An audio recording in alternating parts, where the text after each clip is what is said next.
Welcome students. बेटा last class में पढ़ा था हमने चेंज इन रेशो में कि कैसे रेशो चेंज हो जाती हैं। बेटा जो आज हम पढ़ने वाले हैं वो रियली बहुत प्रैक्टिकल चीज़ है लाइफ में और बहुत ही इंपॉर्टेंट कॉन्सेप्ट आप अब मेरे साथ पढ़ोगे। तो जैसे जैसे देखो थोड़ा रिटन भी रहेगा और कॉन्सेप्ट भी अच्छे रहेंगे, तो जैसे जैसे मैं लिखूंगा उस तरीके से आपको नोट भी करना है। मैं ओरली पहले कुछ बात आपसे करना चाहता हूँ। बेटा हम एक टॉपिक में चल रहे हैं जिसका नाम है रिकॉन्स्टिट्यूशन ऑफ पार्टनरशिप फर्म, यानी कि फर्म का फिर से बनना। अब इसके पहले टॉपिक में हम चल रहे हैं जिसका नाम है चेंज इन PSR, रेशो में चेंज। इसका अगला टॉपिक आप पढ़ोगे एडमिशन ऑफ पार्टनर। तो एडमिशन ऑफ पार्टनर को पकड़ते हुए मैं आपसे कुछ बातें करना चाहता हूं। एक बिजनेस में A, B और C पार्टनर थे और D एक नया बंदा बिजनेस में एडमिट हुआ। आपको क्या लगता है जिस दिन D फर्म में आएगा उस दिन जो ABC की पुरानी बैलेंस शीट होगी, क्या उसमें कुछ प्रॉफिट, कुछ लॉसेस, कुछ रिजर्व ये सब अवेलेबल नहीं होते होंगे? आप प्रैक्टिकली सोचो, C बिजनेस में आया तो ABC की बैलेंस शीट में प्रॉफिट नहीं हो सकता क्या? रिजर्व नहीं हो सकते क्या? जनरल रिजर्व लायबिलिटी में रखे हुए लॉस नहीं हो सकते क्या? बिल्कुल हो सकते हैं ना बेटा।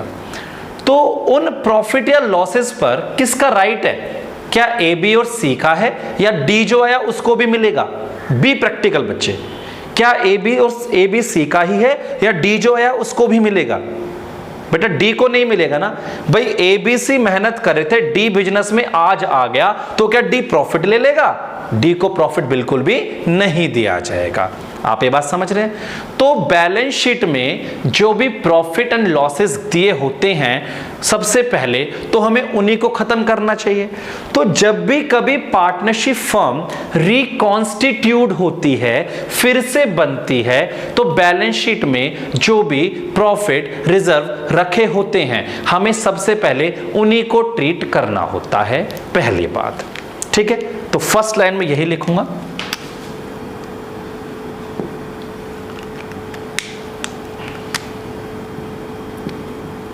At the time of reconstitution, first we have to make arrangement of reserve, profits and losses, and also any fictitious assets। तो बेटा जब भी कभी रिकॉन्स्टिट्यूशन होगा सबसे पहला अरेंजमेंट मुझे रिजर्व का करना है, प्रॉफिट वगैरह का, लॉस वगैरह का, और फिक्टिशियस एसेट्स, फिक्टिशियस झूठ मूठ की एसेट्स मैं आपको बताऊंगा क्या होती हैं। बेटा अगर ये एक बैलेंस शीट है, आपको पता है आप यहां पे कैपिटल दिखाते हो, अगर कोई प्रॉफिट है तो यहां दिखाते हो क्योंकि प्रॉफिट लायबिलिटी होता है, लेकिन बेटा अगर कोई लॉस है तो यहां दिखाते हो, बिल्कुल दिखाओगे। जब प्रॉफिट लायबिलिटी है तो लॉस क्या है? लॉस एसेट्स है। और मेरे प्यारे बच्चों आपको पता है 11th क्लास में आप लोगों ने डेफर्ड रिवेन्यू एक्सपेंडिचर के बारे में सुना था। डेफर्ड रिवेन्यू एक्सपेंडिचर, बेटा याद करो एक्सपेंडिचर 3 तरह के होते हैं।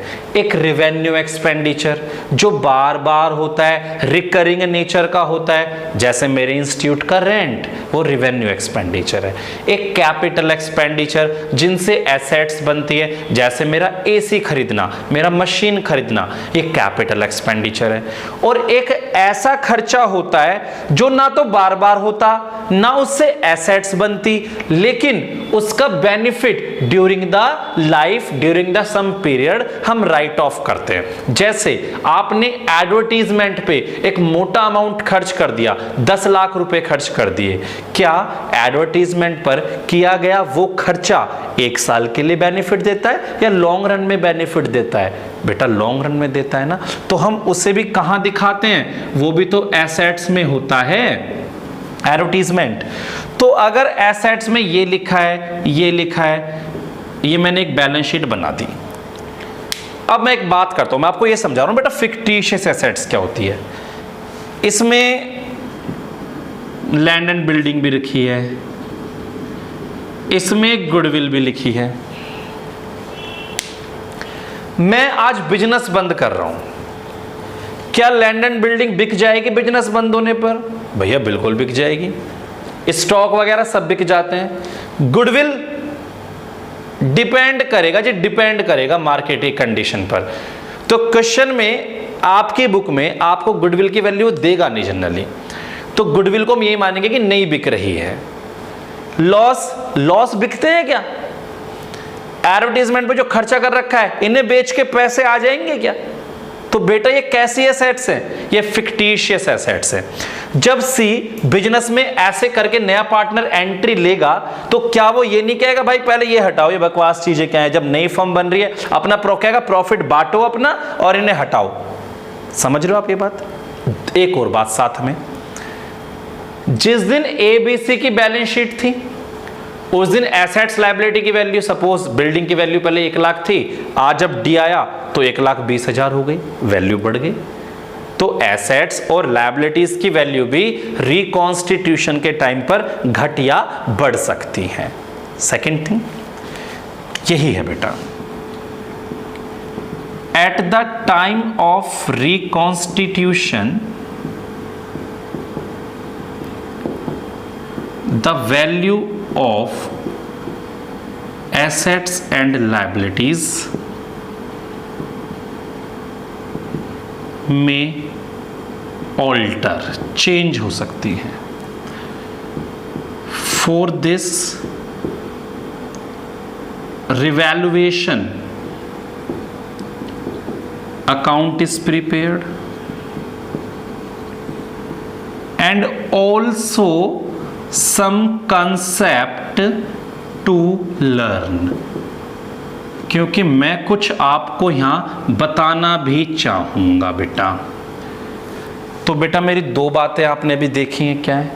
तो मैं अब यहां से शुरू करने वाला हूं बेटा, बहुत प्रैक्टिकली समझाऊंगा, बहुत ज़्यादा प्रैक्टिकली समझाऊंगा, बहुत आराम से भी समझाऊंगा, और क्लास लगभग 30 मिनट की बहुत आराम से जाएगी। आप इसे नोट करिए प्लीज़।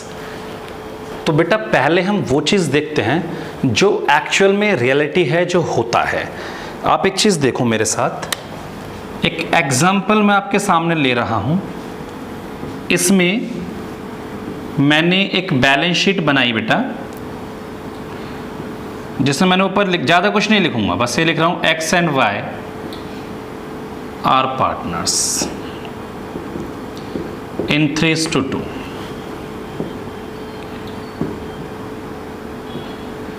कैपिटल दे रखी थी यहाँ एक्स वाई की, एक्स की 1 लाख, वाई की 80,000, 180 ले लेते हैं।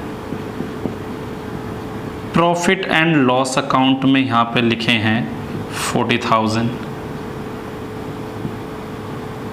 रिजर्व में लिखे हैं 20,000, यहाँ लैंड एंड बिल्डिंग है 60,000 की,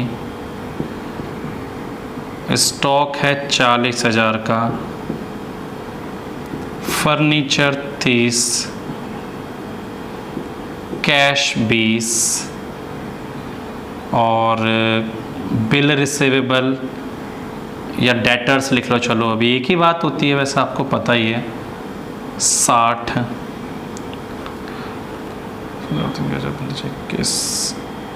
और एक लिख लेते हैं बेटा एडवर्टीजमेंट सस्पेंस 30,000। इधर टोटल कितना हो गया बेटा? 2,40,000।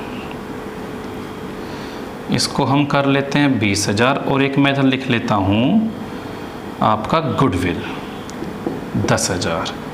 ये टोटल इसका देखना 6 4 10 3 13 2 15 6 21 23 3 24 30 10 3 13 2 15 6 21 तो 23 और 24 2,40,000। अब मैंने एक लाइन और लिख दी, partner decided to share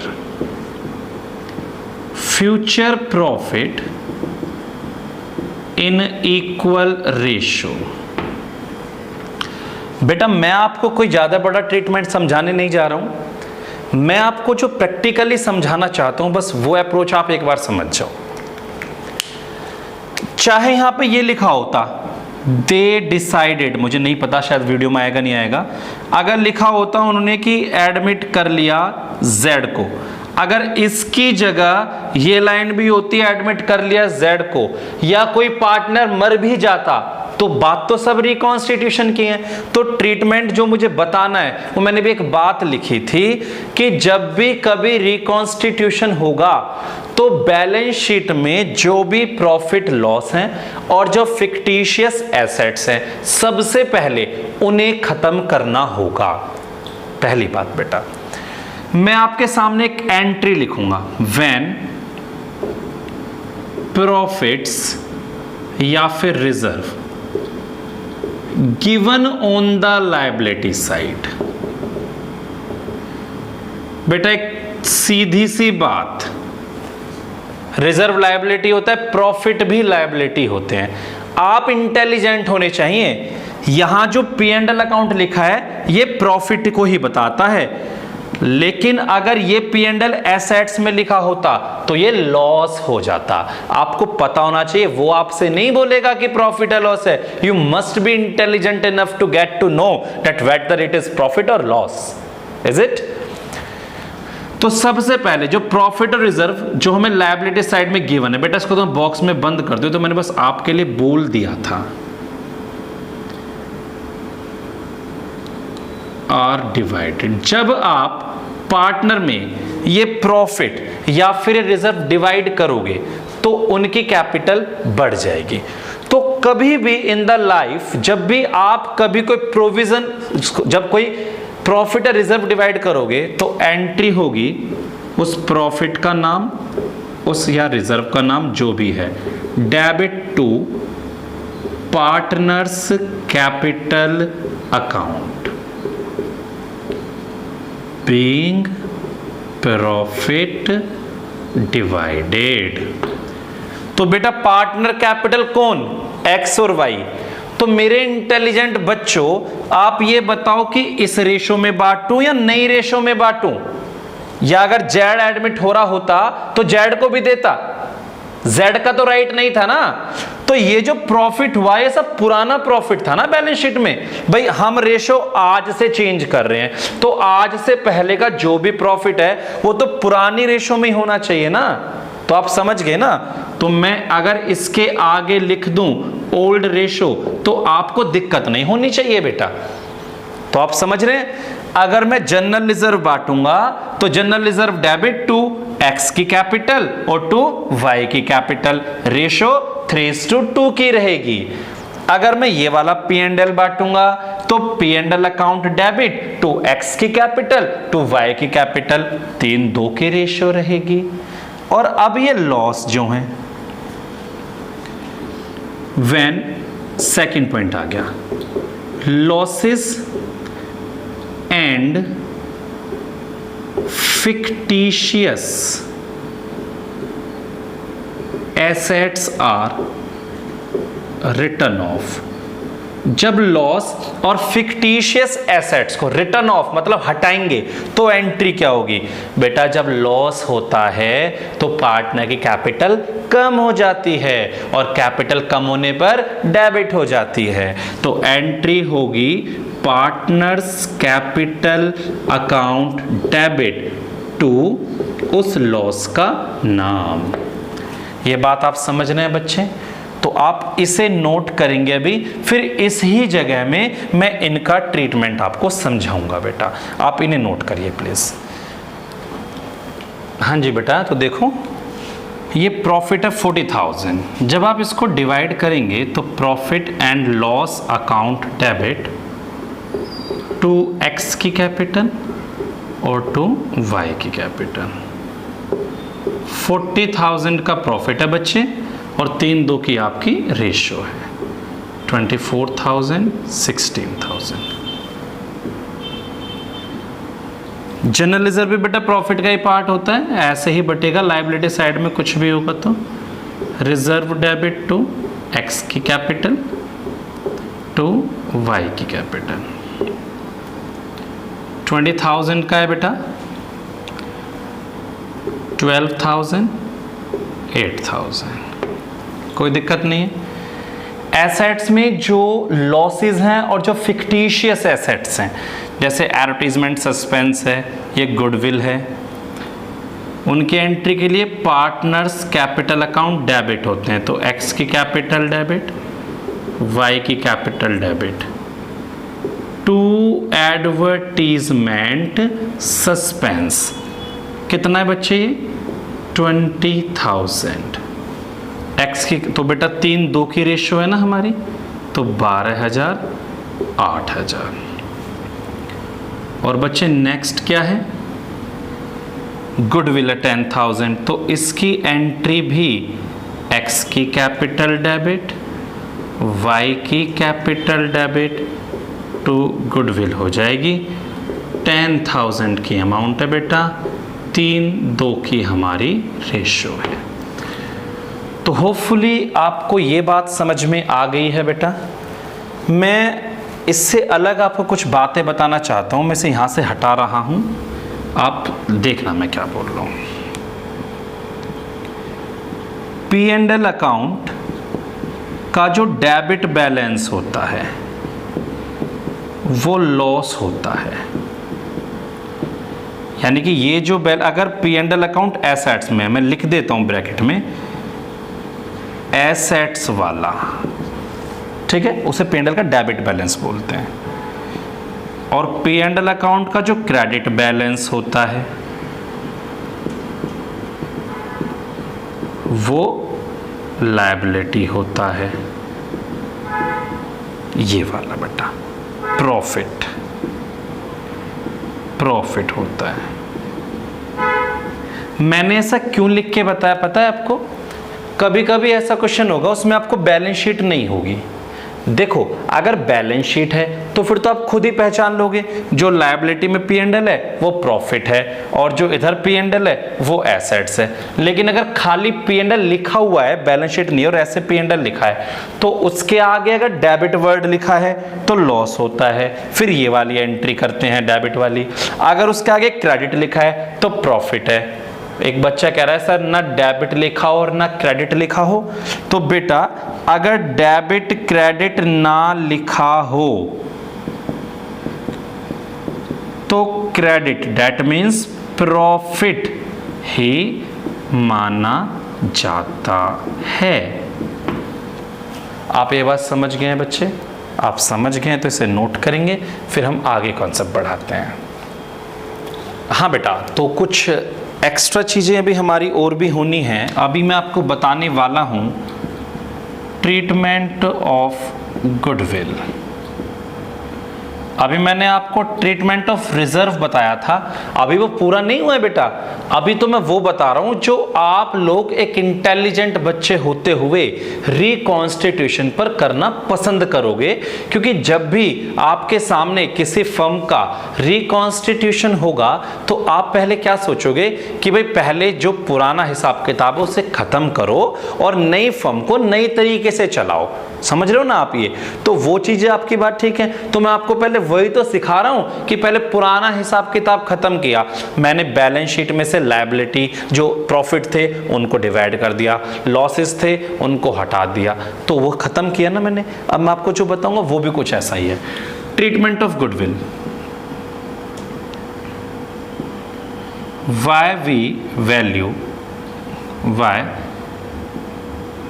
do we value goodwill या why do we calculate goodwill? हम गुडविल क्यों निकालते हैं? अभी लास्ट लेक्चर में मैंने आपसे एक बात कही थी कि अगर ए बी दो बंदे किसी बिजनेस को चला रहे हैं और सी एक नया बंदा बिजनेस में आता है, तो सी का फर्ज क्या बनता है? देखो पहला फर्ज, ए बी उसे एडमिट तभी करेंगे जब सी वाला बंदा बिजनेस में पहले तो कैपिटल तो लगाएगा ही लगाएगा ना बेटा, क्योंकि जब ए बी ने बिजनेस स्टार्ट किया था तो उन्होंने भी तो कुछ पैसा लगाया था और जब जाके बिजनेस शुरू हुआ था। तो क्या आप सी को बिना पैसे के बिजनेस में बुला लोगे? नहीं। तो सी पहला जो पार्टनर जो आने वाला है वो एक तो कैपिटल लेके आएगा, पहली बात। और सी के आने से ए और बी का क्या होगा बेटा? नुकसान होगा। तो सी ए और बी को जो नुकसान होगा वो कंपनसेट करेगा, यानी कि वो कंपनसेशन का बेसिस भी मैंने आपको बताया था कि सी कहेगा भाई कितना नुकसान हो रहा है। तो वो फर्म कैसे देखती है? अपने पिछले कुछ सालों के प्रॉफिट देखती है, उससे फर्म गुडविल वैल्यूड करती है और उस हिसाब से जो सैक्रिफाइसिंग पार्टनर होता है उनको कंपनसेट किया जाता है। तो अब जो मैं लाइन लिख रहा हूं वो आप देखना क्या है। Goodwill is valued as to compensate sacrificing partner, या फिर ऐसे भी मैं आपसे कह सकता हूं बेटा, gaining partner compensates sacrificing partner in form of goodwill। बच्चे आज की क्लास के बाद आपके पास कोई होमवर्क नहीं होगा, आप बस उसी को 2 बार पढ़ लेना जो मैं पढ़ा रहा हूं। होमवर्क आपको नेक्स्ट क्लास में मैं असाइन करूंगा। हाँ, एक आधा क्वेश्चन आपसे कह सकता हूं करने के लिए, वो आप देख लेना। तो goodwill is valued at to compensate sacrificing partner. आगे बेटा, फॉलोइंग इज द ट्रीटमेंट।